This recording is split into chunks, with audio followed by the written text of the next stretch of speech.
Hello, Bill. Good morning, Matt. It is morning still, technically. Yeah, we almost did a rare nightcap version of the DMZ because you had a tough schedule this week, but you managed to work in a normal morning time where you're at your A game is on. Well, I don't know about that. I don't know the last time my A game was on. It's been a while, but the goal in life is to be so good that even your B game is still other people's A game.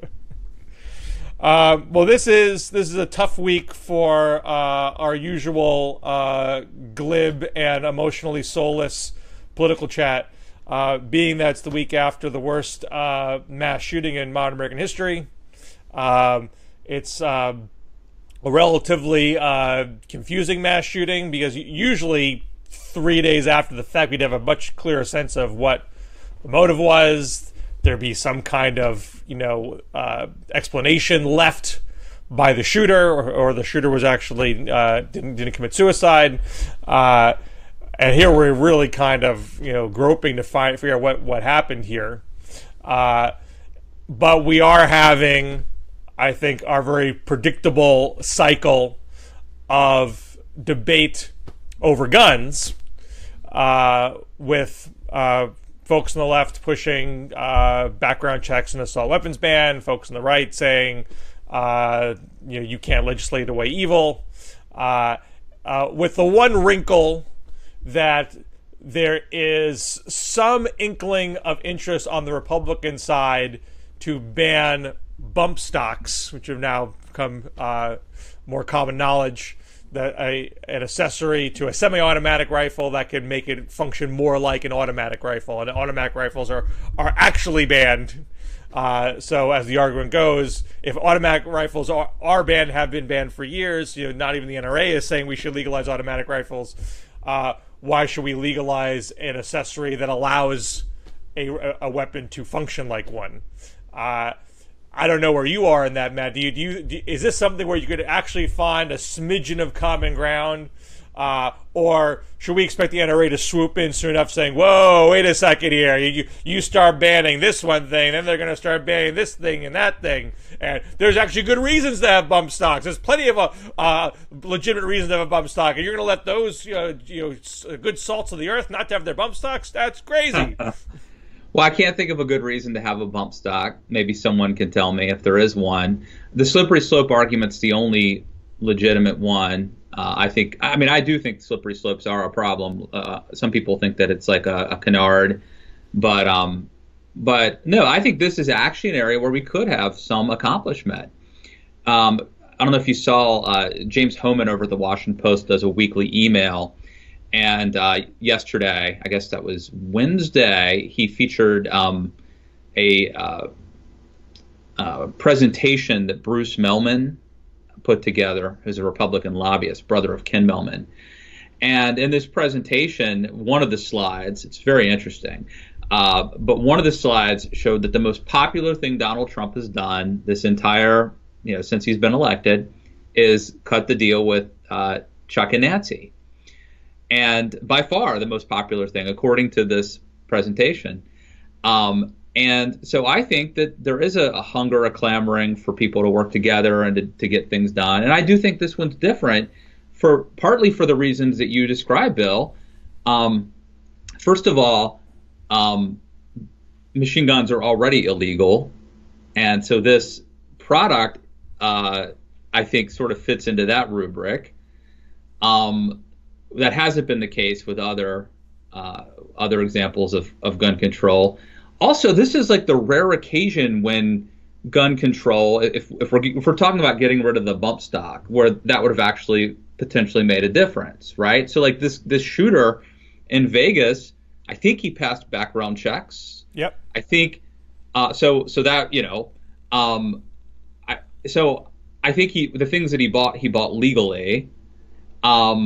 A lot of the sort of usual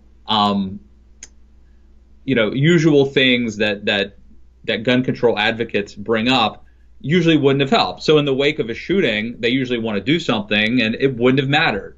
We could have done that, but it wouldn't have stopped. This is an occasion where had he not had the bump stock,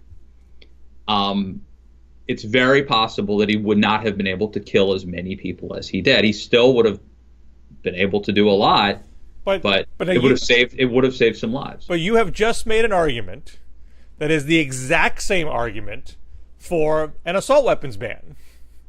Not exactly. Well, part of the problem with the assault weapons ban is that assault weapons are categorized essentially as guns that look scary.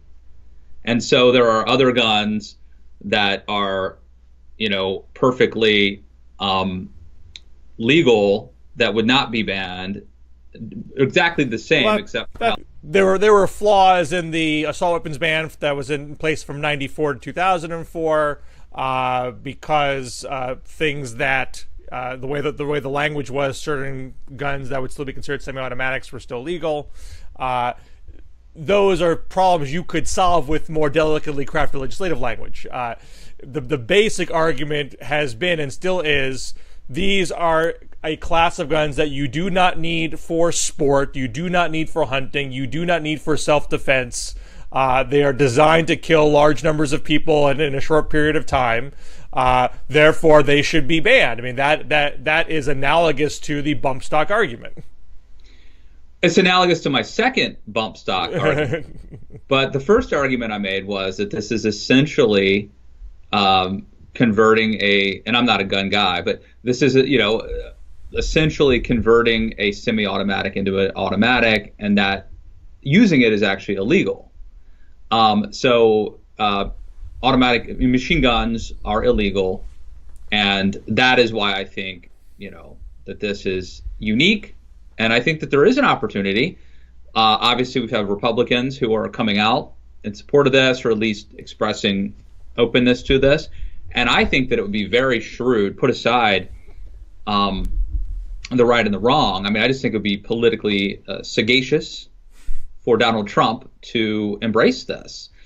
Now, the NRA is like literally the outside group that spent the most amount of money on the Trump campaign.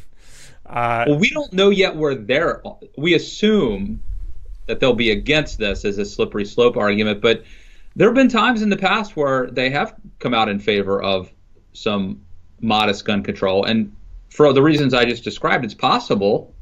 Maybe I'll look stupid for even suggesting this possibility. We don't know where they're going to come down on this. I would think the more likely outcome here is Republicans in more vulnerable areas express their openness to a bump stock ban, and there's a fair amount of chatter for a few days, few weeks, and then, like every other mass shooting, other news fills the void. Yeah. Our memories fade, and then lo and behold, Ryan Mercado, I just didn't get around to putting that on the floor for a vote. I am so sorry we didn't get to that. Totally possible, but I would say this feels different to me because I don't see this thing leading to a slippery slope the way that I think that other gun control could.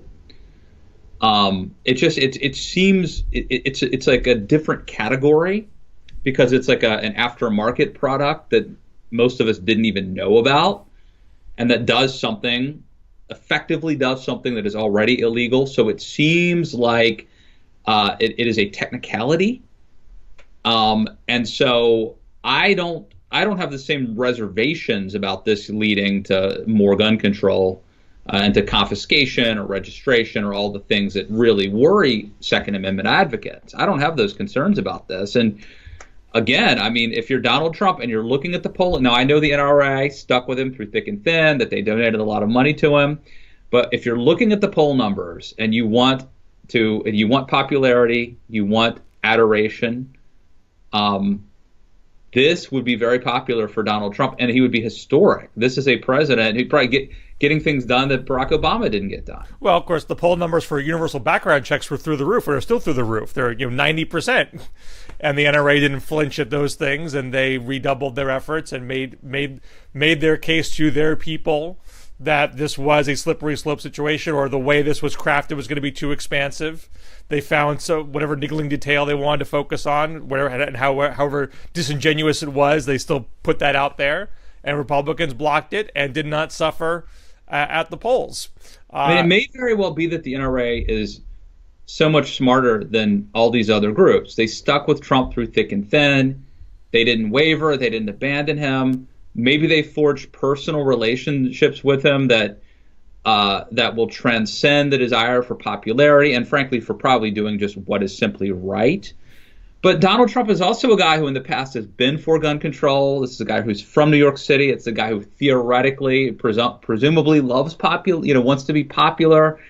And he's already decided that Mitch McConnell and Paul Ryan are not, I'm not saying he's thrown them under the bus completely, but he's not going to stake his legacy, his reputation, his administration on them. So I think there's more possibility that this happened. I think maybe I'm more optimistic than you are on this one.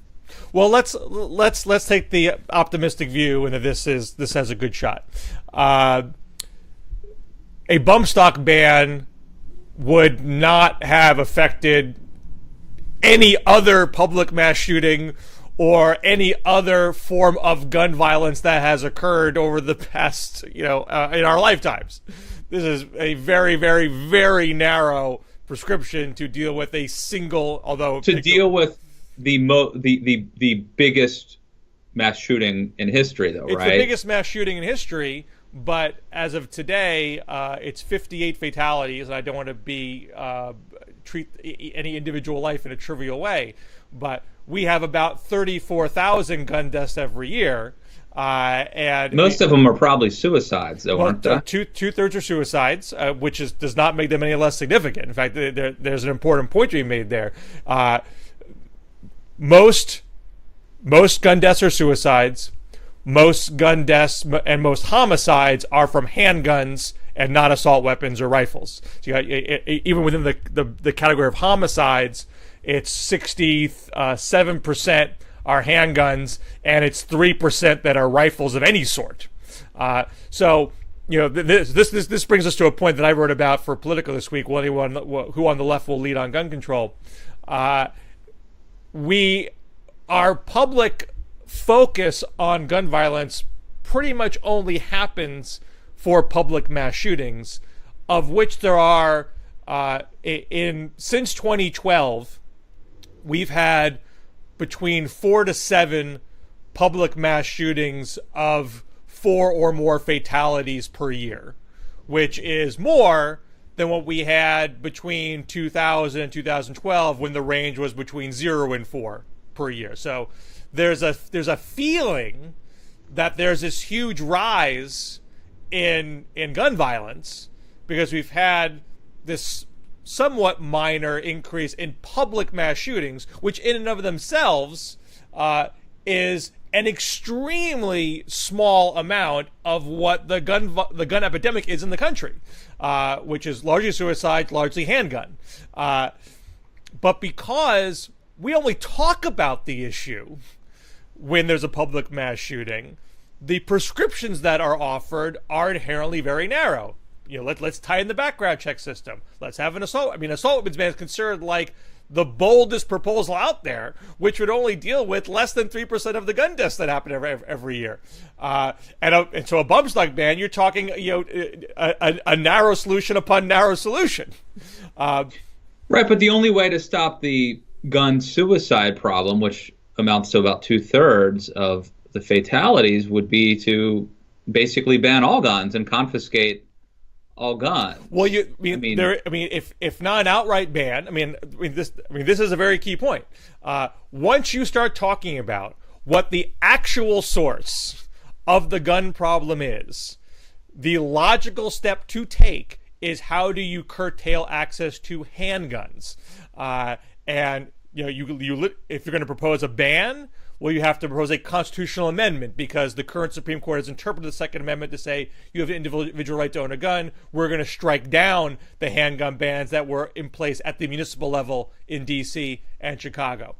Now, there are Democrats out there that propose constitutional amendments to overturn Citizens United, so it's not like no one's ever thought of a constitutional amendment before. On the conservative side, people talk about constitutional amendments to ban abortions. So people have taken that step in the public discourse before, and we just saw in the past 24 hours, Michael Moore has raised that point, and conservative Bret Stephens has made that point. Wow, this gets so messy, and I have to tell you, apparently Peggy Noonan, I didn't see this, but I saw it on Twitter or something. Peggy Noonan was talking yesterday on TV, probably MSNBC, about so obviously another way of addressing the suicide issue would be dealing with mental health, right? We haven't gotten into that. I don't mean for that to be like a red herring or a diversion, but that's a topic. But what Peggy Noonan was talking about was people feel very insecure right now in America, and they want to be able to protect their families. And I'll just give you, this will sound like crazy and like conspiratorial, but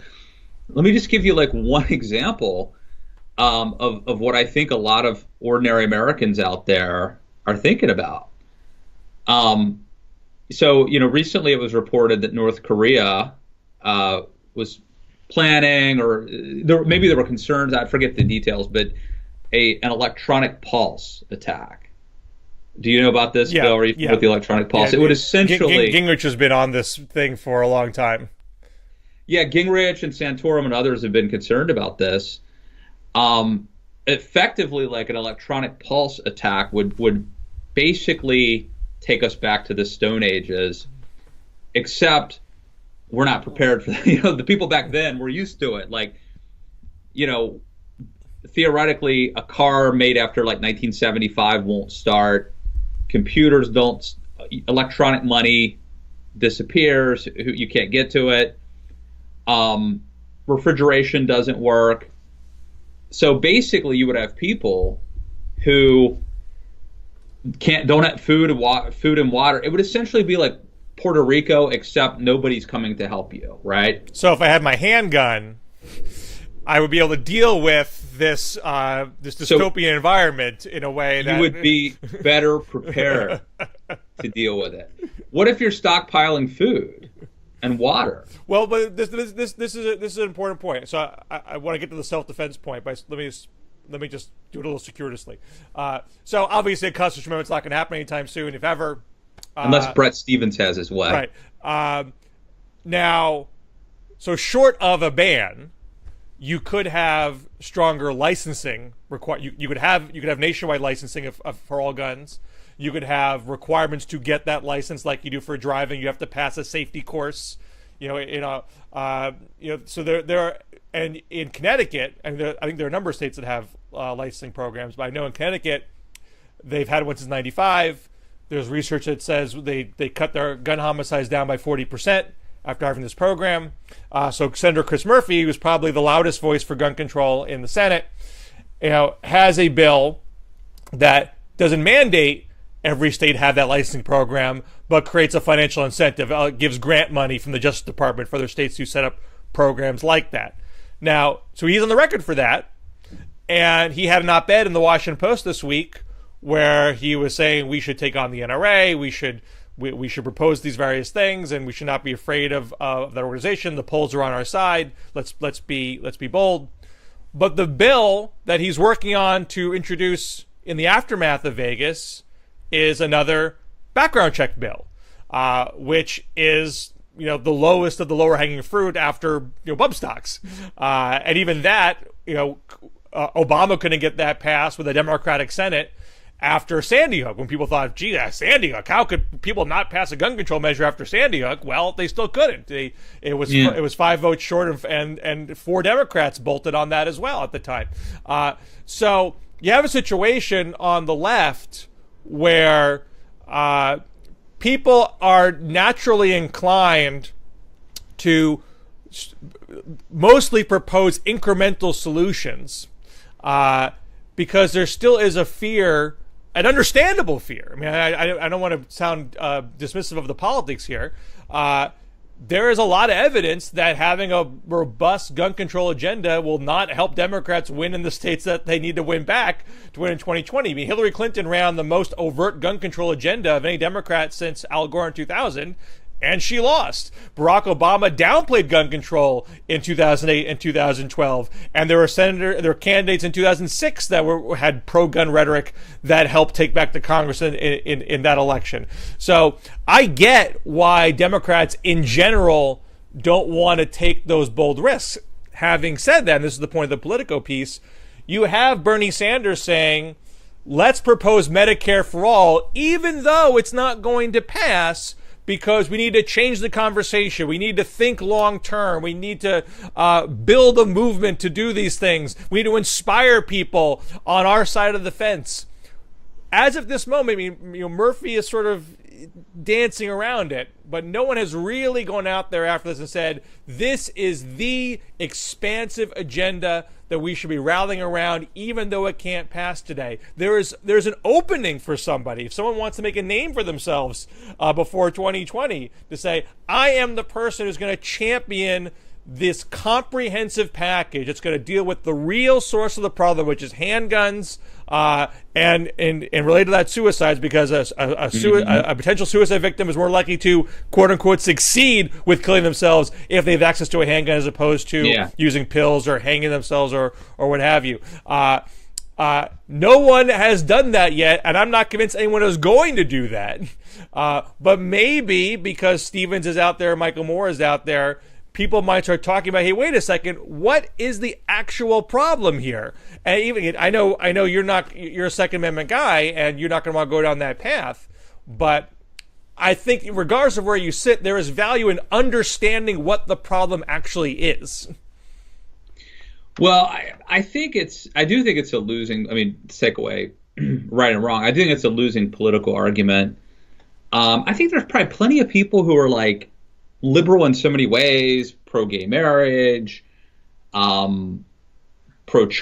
You go down the list, but they want to be able to protect themselves in their home. Oh yeah, I know people like that. I mean, I live near Vermont. Yeah. I mean, Vermont has a very deeply entrenched pro-gun culture, even though they're probably the most liberal state in the union. It's a mostly white rural state. There's a sense that I need to protect myself. I should have the freedom to do what I want with myself and my property. I mean, so there is I had previously thought that as hunting declined in American society, that people's affinity for guns would decline along with it. But what has happened is there has been a very abrupt shift in the primary reason why people buy guns from hunting to self-defense. And that has been promoted. If you watch a lot of NRA videos, there is a lot of evidence of danger is all around you.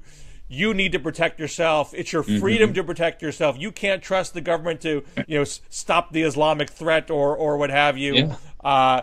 And I think there's probably more women than we might realize who are, maybe they don't have the NRA sticker on their car, but you talk to them, they're packing heat. Oh, and there are women gun groups out there trying to Dana Loesch is one of the main spokespeople for that effort. So I get the cultural difficulty. I mean, I don't think you're going to persuade someone who is currently very gun loyal to flip because that sense of individual freedom is really ingrained at this point, and that fear of is ingrained.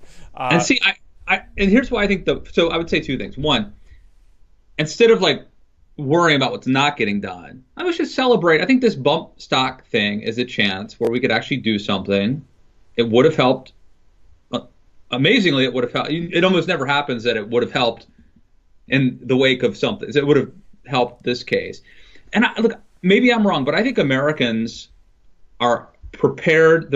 I think most Americans are okay with the suicide thing. Number one, you're hurting yourself. Number two, maybe a gun expedites it, but there's plenty of ways if you want to kill yourself that you can do it.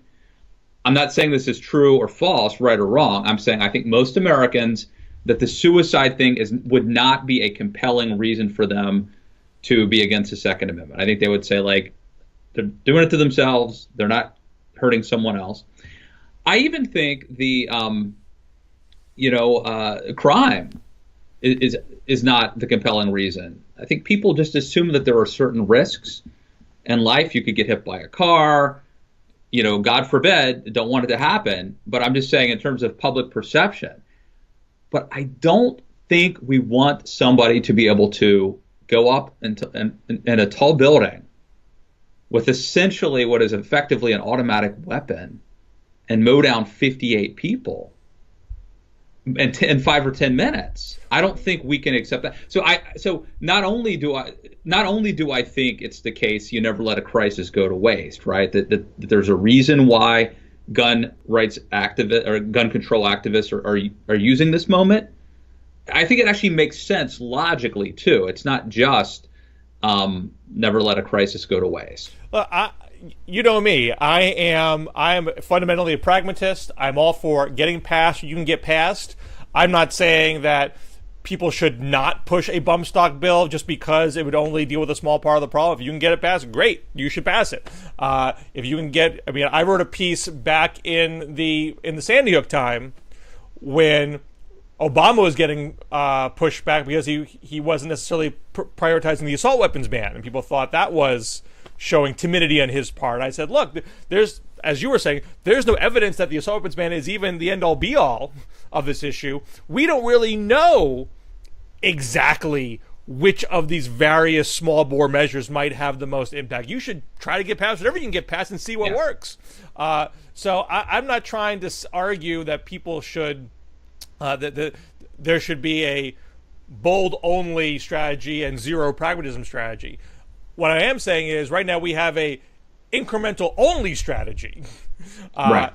And because of that, I think that is very susceptible to disingenuous attack on the right, because maybe it's not kind of with bump stocks, but you talk about the background checks, people say, well, background checks wouldn't have stopped Stephen Paddock, so that's not the end all be all. Well, we should have a assault weapons ban. Oh, well, we know that's not going to change what's happening on the streets of Chicago. You don't seem to care about that.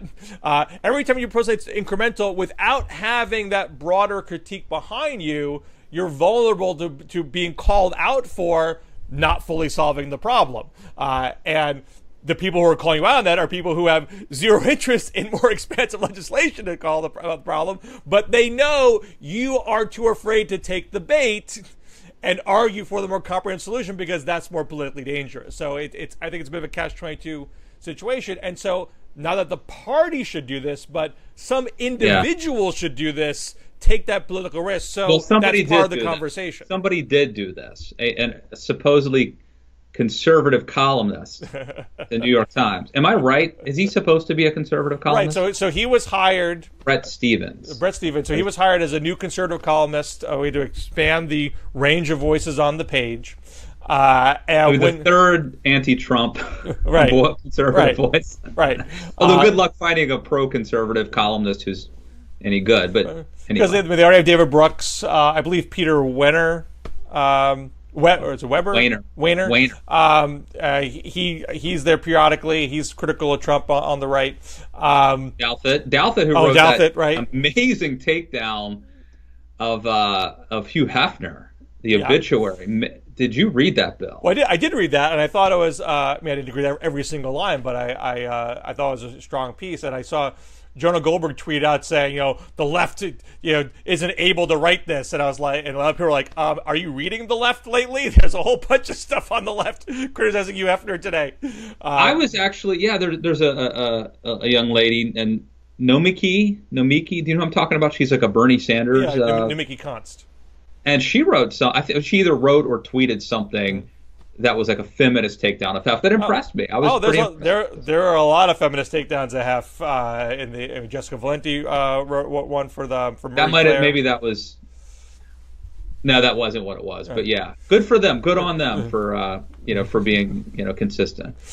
So that distraction aside, when Stephens was hired, the left was up in arms because he has been skeptical of climate science, and so there was a push to boycott the Times and cancel subscriptions. We shouldn't have any climate science deniers on the op-ed page. I doubt that people actually did cancel subscriptions. And look, I am virulently disgusted by climate science denial, like many other liberals, but you can't blame an entire newspaper. This is the newspaper that's probably doing some of the best journalism in the country. This is an outlet that Trump and many of the conservatives would love to see be decimated.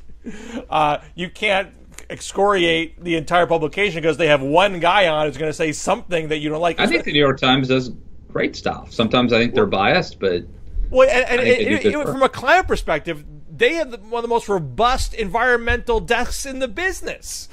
You can't walk away from reading the New York Times cover to cover and say, I don't think global warming is real. That's not possible. So to nitpick Stephens on that point struck me as disproportionate. And if you did actually not hire him, you wouldn't get stuff like what you got today, which was a conservative argument for the Second Amendment. It was not a conservative argument. It wasn't. Definitionally wrong. It was ostensibly a conservative who was arguing for repealing the Second Amendment. So you cannot be a conservative and believe that guns should be regulated? I don't think you can be a conservative and argue for repealing the Second Amendment. I mean, a conservative can be for proposing a anti-abortion amendment, right? Could you be for repealing? I'm sorry. What was is the Constitution so sacrosanct that it's anti-conservative to propose any changes to it? Because if that was the case, you can't be for an anti-abortion amendment. I do think it's hard to be a conservative and repeal anything in the Bill of Rights.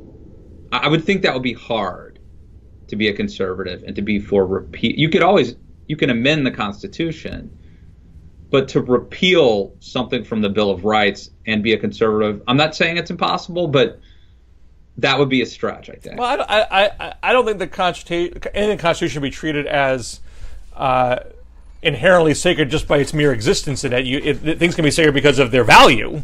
The 14th Amendment is sacred because of its value. But the Second Amendment, I think wherever you stand on the gun issue, the Second Amendment is a poorly worded amendment by the mere fact that nobody can agree on what it actually means. It is. I will say it is interesting, and maybe some of this is, just because of the language has changed and the way that people write and speak has changed. But it is interesting that the founders, who were obviously brilliant men, wrote not just that. I mean, there are things that are very open to interpretation. I think it unfortunately opened the door for revisionists to change their intent, the founders' intent. But you're right. I think it is interesting that things are vaguely worded or worded ambiguously in this case, I would say. Right? Is it about a well-regulated militia? Right. Or is it about the right of Americans? That the government will not infringe on the right of Americans. Right. Anyway. So I think that we value whatever the country wants to do to say, let's just clarify this amendment so we all agree what this is supposed to mean for modern times. That might have been an interesting column, but that's also not exactly what he said. I'm pretty astounded that he wrote this column, and there's a line, maybe it's from Napoleon, I don't know, but it's something like this, like, courage is the most important virtue because it guarantees the survival of all the other virtues, something like that. I'm sure I'm butchering this quote, but I think you could argue the Second Amendment is the most important of all the amendments because it guarantees like the others. I mean, if you have, and I know there's questions about what the is this for are guns just for hunting? Right. Are guns just for a militia? But if you buy into the argument that part of the reason that there's a Second Amendment is to keep government in check and to defend liberty and freedom, as I think a lot of conservatives do, how do you defend the First Amendment if there's here's the other point, right? Other people, I think Jonah Goldberg made this point. How can you be for banning guns if you simultaneously believe Donald Trump is a fascist authoritarian, right? Isn't one an argument against the other? Well, this is from Donald Trump's fascist regime. But this is the conservative libertarian interpretation of the Second Amendment. Our freedoms are secured by the fact that we can arm ourselves, and the government can't come in and steamroll us because they'll get shot. I mean, that's if I would just say, if I were an authoritarian regime, the first thing I would do is make sure people don't have guns. Right. I mean, that is the conservative interpretation of the amendment. The liberal interpretation is this is strictly about well-regulated militia. This is a time where there was no standing army. This was how the country defended itself at that time, by citizens having guns that could be called up in times of crisis, and therefore you don't want to infringe that right. But now we don't even have regulated militias anymore. Therefore, that makes the amendment non-operative. But so that's just two different, complete different worldviews about what is involved in securing our basic rights, which is why you are never going to repeal the amendment. You're never going to come to consensus on it, and it's going to be an issue that divides us, forever. But I'm stunned that somebody who calls themselves a conservative columnist, and Bill, I've been called a rhino, a conservative, you could go down the list, right? I'm somewhat contrarian, and I don't always toe the party line, the movement line, all that stuff. And even I am saying, how can this guy ostensibly represent the conservative cause when he's writing this column? Well, I think being named a New York Times columnist is akin to being named to the Supreme Court. Once you get there, you're free. You're free. Right. No one's got anything over you. You can say whatever you want. I mean, it's like quite having lifetime tenure. But people don't get fired from the New York Times columnist page very often. They tend to be there for a long time. This is why we should end tenure at the New York Times. Every year you should be up for a re-election or something. And so Stevens is free. Stevens does not have to immediately go to the knee-jerk place. Well, I guess I have to be at pro-Second Amendment because conservatives expect me to. He can let his mind roam and see where it takes him. And this is why it doesn't make a lot of sense to deny people a job offer like that because of their past record. It's also why it doesn't make... Look, I'm totally for blocking conservatives to the Supreme Court in many respects. But it is instructive that there are plenty of cases of people who you would not have thought would do non-conservative things based on their record, get there and do non-conservative things, because that was the point of making an institution removed from electoral politics, giving them lifetime tenure so they could make decisions that were not tied to special interest electoral pressure. And that has worked over 20 years. Except that it only works one way. The liberal special interests never lose anybody. Well, the liberals always vote in lockstep. And trust me, facts and logic are separate things. On the left. But they don't have a monopoly on virtue. Sometimes they're wrong, and they have special interests. And they vote in lockstep. It's always the Republicans. That's not fair. There are plenty of issues where Ginsburg and Breyer do not vote lockstep on the left. There are, 8-1, 9-0 decisions that liberals do not like. I mean, the reason why Ginsburg is there, I know we're getting way off additional topic, but the reason why Ginsburg is there is because Orrin Hatch recommended her, in part because she had a very idiosyncratic view of Roe v. Wade and thought it was poorly reasoned. That was an indication of her intellectual independence. That's why she's there. The producers at Bob Wright's talking to my ear. They want us to just... All right. We'll move on. Okay. We won't I don't know what else there is to talk about this week. Do you have anything to say about so getting off of the gun issue? Trump went to Puerto Rico, did his usual spectacle there. We had this flap with Rex Tillerson. It turns out that he once called Trump a moron, which he refuses to deny. Effing moron, apparently. Isn't that funny? That was the one time where the story wasn't enough. That he had called him a moron. It was even more scandalous than that. Well, let's focus on the Tillerson thing. So I want to make two related points here. So one, this comes out a few days after Trump seemingly humiliates Tillerson by saying, you're on the record saying you want to talk to North Korea and that you have back channels going.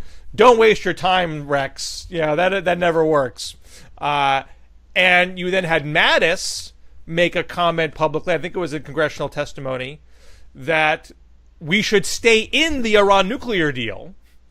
And then a Politico story came out after that saying that the going thinking in the White House is that Trump will decertify the deal when the deadline happens. I think it's next week or soon thereafter, but will not press Congress to follow up and reimpose sanctions, effectively leaving the deal in place. So symbolically dissing it, but not actually, theoretically undermining it. So there's all this weird stuff happening in the foreign policy space where there's a lot of bluster, but potentially not a lot of follow through. Here's Trump admonishing Tillerson, but he's not dropping a bomb in North Korea. Treasury Department's pursuing sanctions policy, which is what everyone does with North Korea.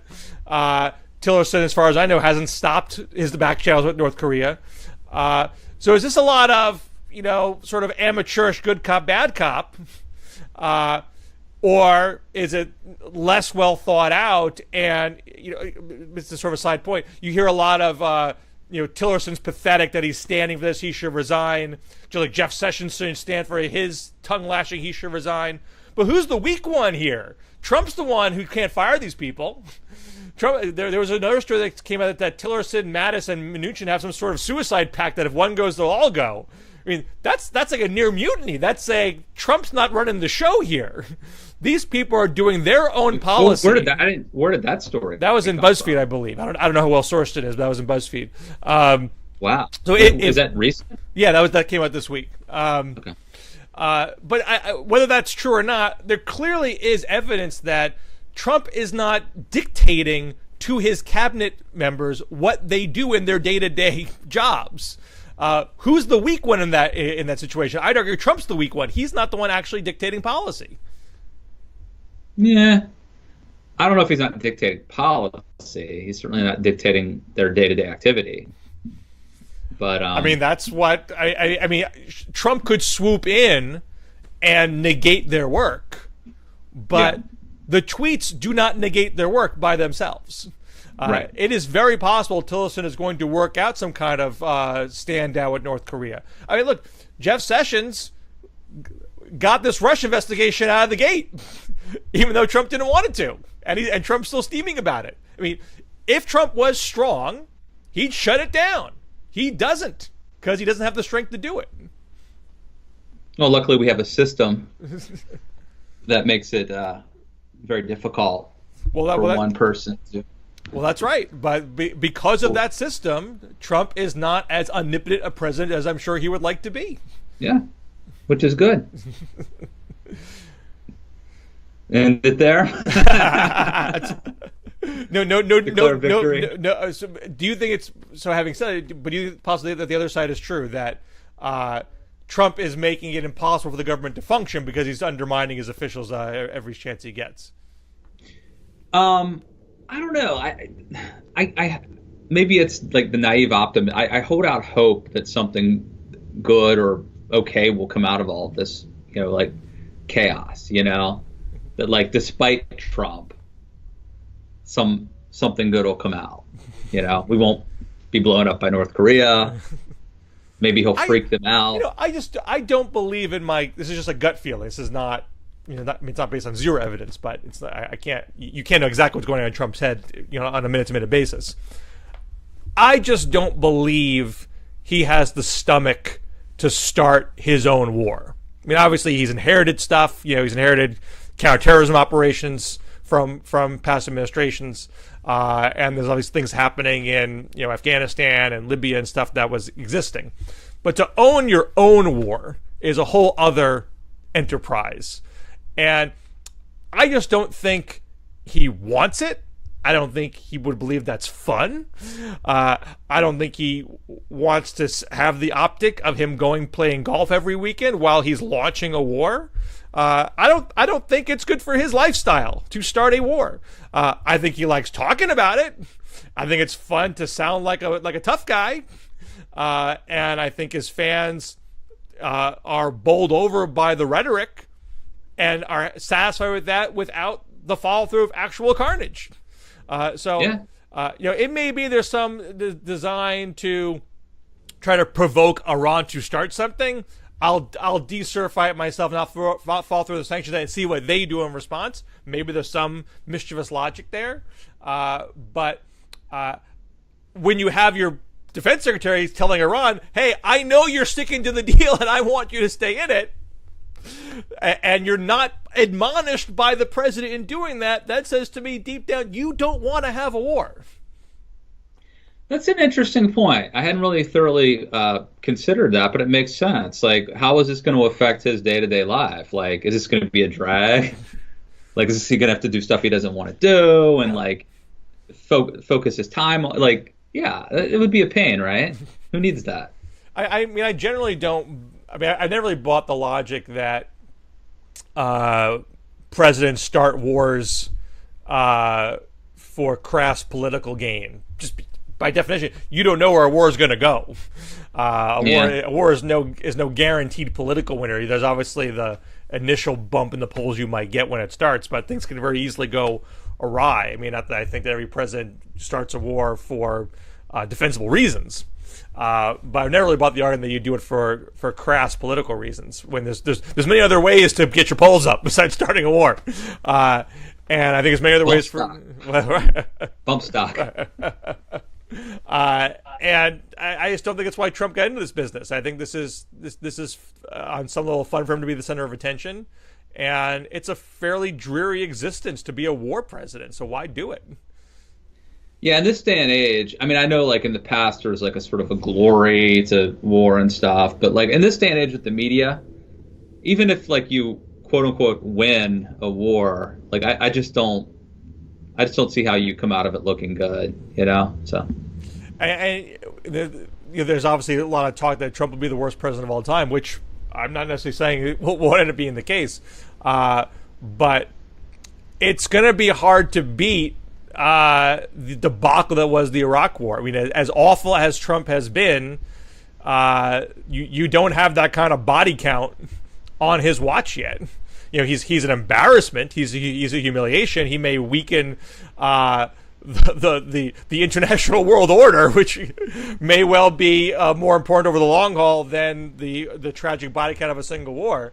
But you do at least have an argument at this point that as bad as he is, there's not a lot of dead people on his watch yet.